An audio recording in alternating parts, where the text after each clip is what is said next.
Let's face a harsh reality when it comes to your getting a second passport.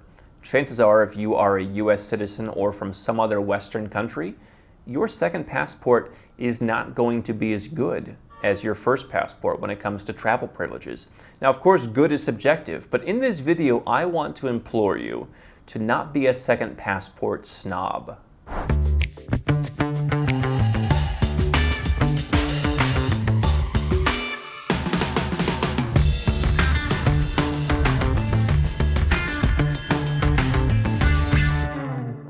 I am Andrew Henderson. We talk here at Nomad Capitalist about all the different ways you can get a second passport.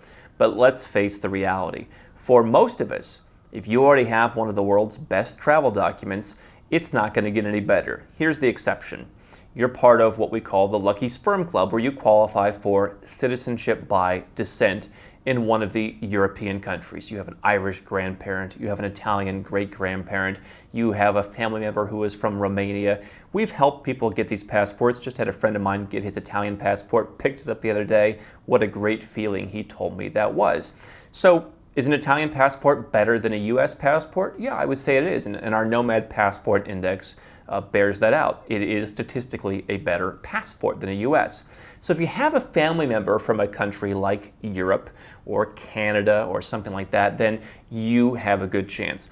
But for everyone else, any second passport you get is probably not going to be much better. Let me give you the couple scenarios and then I'll walk through any exceptions. So let's say you're not from the United States. Let's say you're from the UK, Canada, Australia, wherever, and your goal is tax reduction. Well, your tax reduction isn't tied to having a second passport. So if you're getting a second passport, it's not because you need it to totally fix your tax problem. It's because you want it as an insurance policy, whether it's a place to live, an insurance policy against future tax policies by your government, whatever the case may be. Okay.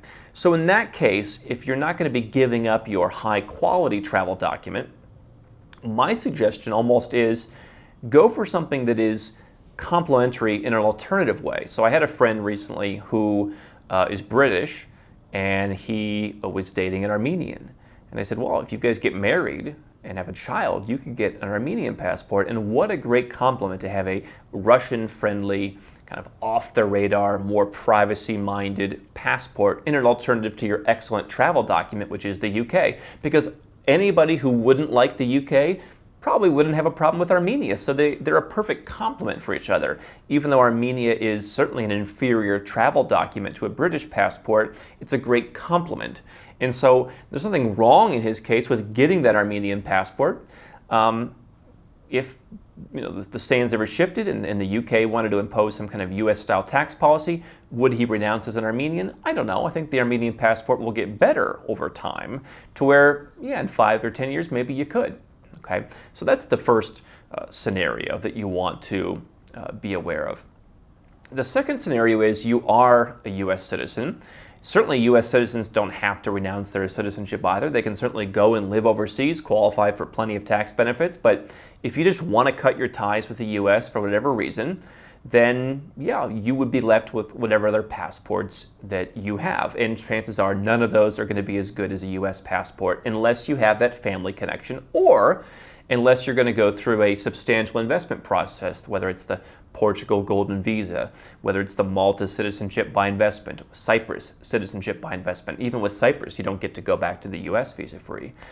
So those are programs that require a lot of money. Some are investments, other are more of a donation. And so is that something that you're willing to do to have that great passport? For most people that come to me, and I walk them through this, their goal is, where am I going to live, which can be solved with residences, and where am I going to travel, how am I going to travel, which can be solved with a second passport or quite possibly a passport portfolio. You see, my idea is I like the ability to travel, and so I can go out and I can be a citizen of a few different countries. I'm looking at citizenship somewhat as a commodity. We all have this grandiose, romantic notion of what a citizenship is. All it is a government saying, we've got a candle brand and we're sticking it into your back. And so if you have a couple of those from countries that want to leave you alone and that respect you, then there's nothing necessarily wrong with saying my passport portfolio comes close to being as good as my US passport because I wasn't willing to invest or donate hundreds of thousands of dollars, and I wasn't lucky enough to have a family member.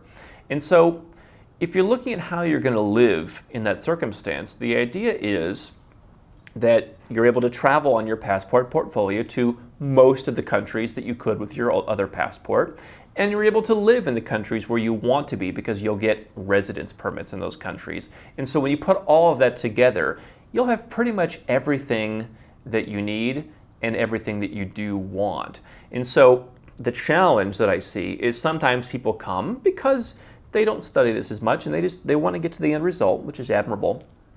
And they almost kind of get upset at the idea that I have this great document, it was God's, birthright to me, and I don't want to give it up.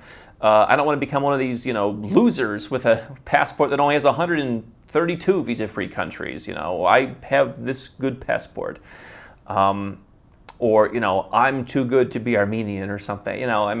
I'm exaggerating a little bit, but I think there's a little bit of fear, perhaps at times masquerading as snobbery, in the idea that you have to get this amazing passport or else you can't live.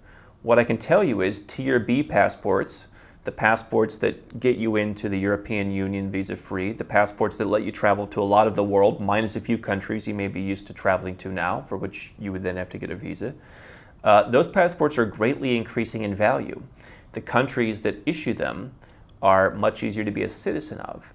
And so if the end result is living a more free, more prosperous, more happy life with relative freedom of mobility and plenty of ability to live in the places where you want, then quite frankly, I think that's a better strategy. As always, I'm not telling people to give up their citizenship.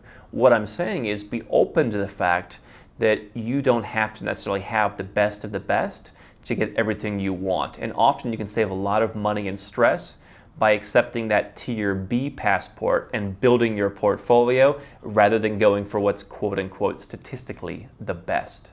Hi, I'm Andrew Henderson from Nomad Capitalist. I wrote this book, which you can find on Amazon, to distill a lot of the stuff we talk about in these videos and a lot of the stuff I've learned over the last decade plus traveling all around the world, teaching you about how to legally reduce your taxes, build your personal freedom, and create wealth faster. Definitely get a copy of this book if you want to learn more. Now, if you want to watch more videos, make sure you subscribe to our channel and make sure you click the notifications bell so you never miss one of our new videos with more tips on how to go where you're treated best.